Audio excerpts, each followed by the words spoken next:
Hello friends, welcome back to Rikki Aadi's classes. इस video में मैं आपको सीबीएसई क्लास 10th की मेन बुक जो है फर्स्ट फ्लाइट, उसका चैप्टर नंबर 1 का एक पोएम है जो कि रॉबर्ट फ्रॉस्ट ने बहुत ही ब्यूटीफुली कंपोज किया है। उस पोएम का नाम है द डस्ट ऑफ स्नो। आज जानते हैं कि इस पोएम में कवि क्या कहना चाहता है। Once the poet walks by the forest there was snow all around and in this scenario, the poet was so depressed and sad, and he wants to take some rest under the tree. So he was so perplexed because of the day-to-day life, day-to-day problems he faced. He faced difficulties, adversities, and many problems in his life. So he was very, very depressed. Now he wants to take some rest under the hemlock tree.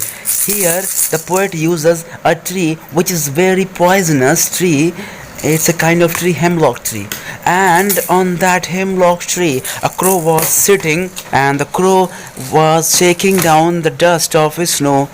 So when the dust of snow, the dust of particles of snow fell on the poet, so in this scenario, the poet's mood changed because of the dust of snow. After sitting under the hemlock tree, the poet's mood was changed because of the dust of snow, because of the nature.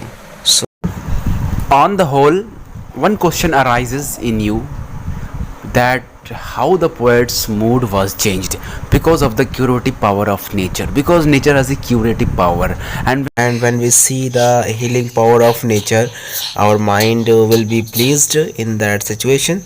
And we should not consider negativity, because crow is considered as a bad omen, and hemlock tree is also considered a bad omen. But yeah, still the poet's mood was changed because of nature, because of the dust of particles, flakes of snow. I hope you liked the video, so please share and subscribe, and press the notification bell.